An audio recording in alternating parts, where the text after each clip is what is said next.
there appears to be some trouble over at Project Veritas. Oh no!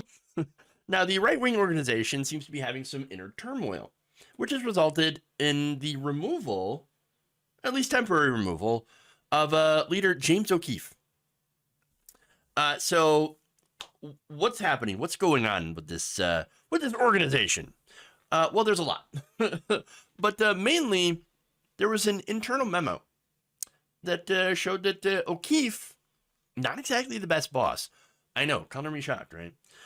Now, this internal message was sent to the organization's executive director, and this was from Project Veritas employees. And so Daniel Strack, is that executive director, and well, he was not happy about this. In fact, Strack, according to New York Magazine's Intelligencer website, said O'Keefe is taking a few weeks of well-deserved paid time off. Like all newsrooms at this stage, the Project Veritas board of directors and management are constantly evaluating what the best path forward is for the organization. And that apparently that path includes saying goodbye to James O'Keefe. Fun. Look, that's a rather benign statement that masks the huge dysfunction apparently going on inside of the organization. And of course, it really does put the fun in dysfunction, or not. A memo obtained by the Daily Beast alleged that workers were troubled and frustrated by O'Keefe's management style, and that he was, quote, outright cruel to staff members, including behavior that engaged in berating staff members and holding public crucifixions. Not literal, but, you know. Still, some of the allegations include, O'Keefe being incredibly paranoid, forcing workers to take lie detector tests to prove they weren't leaking information about the company, and of course, spitting on people. Great. Now, one staffer wrote in a memo signed by 16 other Project Veritas workers, quote, James has become a power-drunk tyrant. To which I say, I am not at all surprised. Really? Of course, of course. What did you expect? Honestly, this is the guy, again, who would dress up in ridiculous outfits and do these different, sting operations that involve catfishing. Who knew with that guy would be horrible? Shocked Pikachu face, okay? Now, the memo also lays out concerns that Project Veritas will go under because donors are not happy to fund the company, as well as, of course, staff members that are leaving. I would describe Project Veritas' current environment with this saying, the beatings will continue until morale improves, one disgruntled staffer wrote in the memo. God damn. God damn.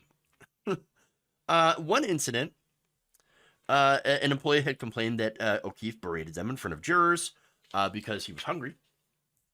Ultimately, the employee alleged that O'Keefe had stolen a sandwich from a heavily pregnant woman.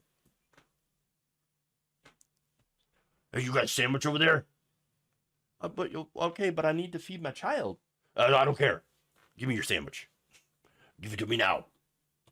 I'll just take it. Really? Stealing a sandwich from a pregnant woman? Weird. Now, someone says, that same staffer said, I was yelled at in front of jurors because he was hungry and then took the 8-month pregnant woman's sandwich. In another incident, O'Keefe, a top O'Keefe lieutenant, was required to take a polygraph as part of a leak investigation. Another anecdote, staffers were so severely verbally attacked by James that the staff morale had dropped to an all-time low. Oh, sad. My. Not looking good.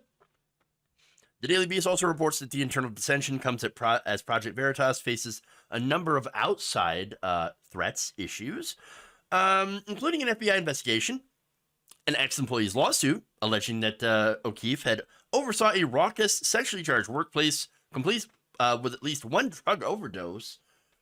Project Veritas has denied breaking any laws in the FBI investigation and is fighting the lawsuit. Now, you guys remember I talked about that story of that lawsuit and that alleged environment. Not good. Now, the memo's authors also raised other concerns about financing. Oh, interesting. Apparently, O'Keefe is alleged to have mismanaged money again. Shocker. Shocker. O'Keefe has added a series of musical productions to the group's repertoire, including an elaborate Project Veritas experience that involves O'Keefe dancing while wearing a bulletproof vest. Ah, yes, it's Project Veritas the musical, coming to no theaters near you. Oh, God. Please clap. And in December, Project Veritas acknowledged improperly giving O'Keefe $20,500 in excess benefits to pay for Project Veritas staff to accompany him to Virginia as he performed a lead role in a production of the musical Oklahoma. Please clap. Wow. All right. So there's a lot of things going on here. A lot of very ridiculous things going on here. But none of them are really all that surprising to me. Because look, James O'Keefe is a garbage human. But not on that, or I should say besides that. All of his sting operations get debunked immediately. Fact checkers are like, yeah, you heavily edited this video. All this stuff doesn't actually make sense. It doesn't pass any sort of fact checking muster. And it's just, again, garbage sting operation. His latest one, by the way, the alleged Pfizer employee wasn't actually a Pfizer employee. Didn't work for Pfizer. And by the way, was also catfished. And this is something that they engage in all the time. I mean, he would regularly make people think that they're on dates. This is the worst kind of thing. Worst kind of thing. Worst kind of person. So that's not to say that, of course, we shouldn't challenge pharmaceutical companies, of course. Big pharma is an issue. Now, that said, they're not mutating viruses. That's the thing that you're mutating the viruses, we knew it. No, that's not actually what's going on. But there is an issue with pharmaceutical greed. And that's a real issue. That's not a pretend issue. Like the stuff that they're making up at Project Veritas on the right wing. No, the whole problem with pharmaceutical companies is that their business model is based on greed. Charging people obscene amounts for life-saving medication. That's it. Oh, also, they buy up politicians and prevent us from, passing a single-payer healthcare system, Medicare for all, which would save 45,000 people's lives every year. That's how many people die from not having healthcare in this country. So, what amazes me is that there's so much actual corruption. There's so many actual things that they could go after. Real sting operations that, of course, the left does not have the money and the ability to do. I mean, the best thing that I've seen, person that does this is Lauren Winster over at the Undercurrent.